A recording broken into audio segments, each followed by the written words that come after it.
Thank you so much. Good afternoon. I am honored to be in the timeless city of Cairo and to be hosted by two remarkable institutions.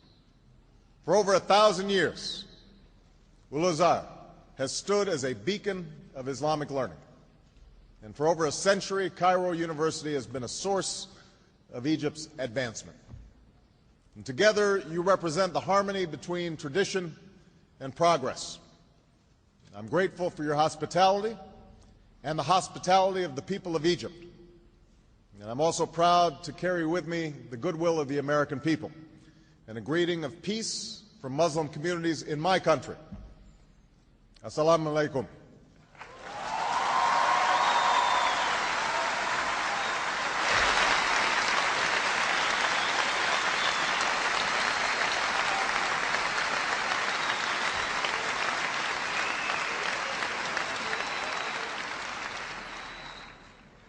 We meet at a time of great tension between the United States and Muslims around the world. Tension rooted in historical forces that go beyond any current policy debate.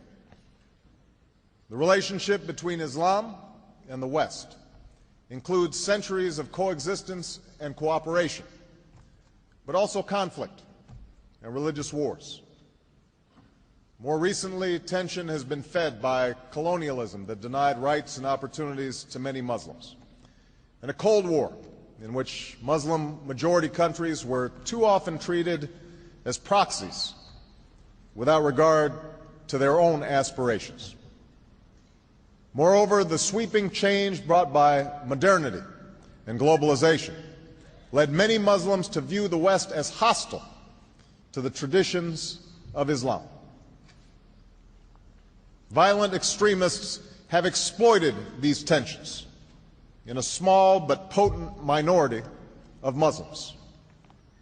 The attacks of September 11, 2001, and the continued efforts of these extremists to engage in violence against civilians has led some in my country to view Islam as inevitably hostile not only to America and Western countries, but also to human rights. All this has bred more fear and more mistrust. So long as our relationship is defined by our differences, we will empower those who sow hatred rather than peace, those who promote conflict rather than the cooperation that can help all of our people achieve justice and prosperity. And this cycle of suspicion and discord must end.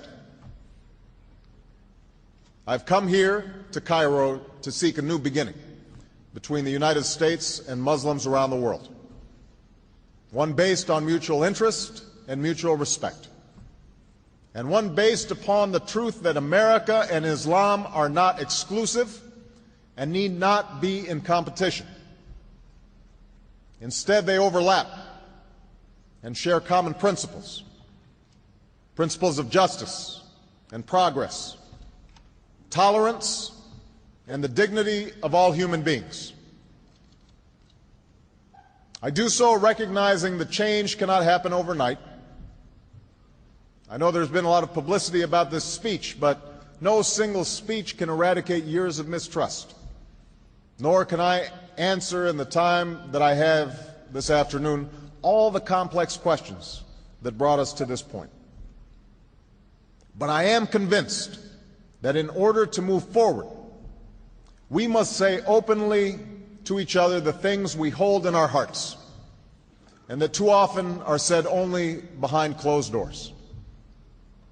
There must be a sustained effort to listen to each other, to learn from each other, to respect one another, and to seek common ground.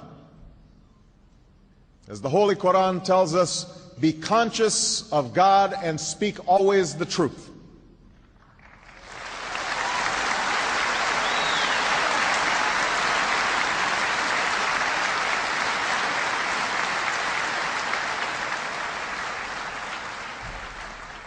That is what I will try to do today, to speak the truth as best I can.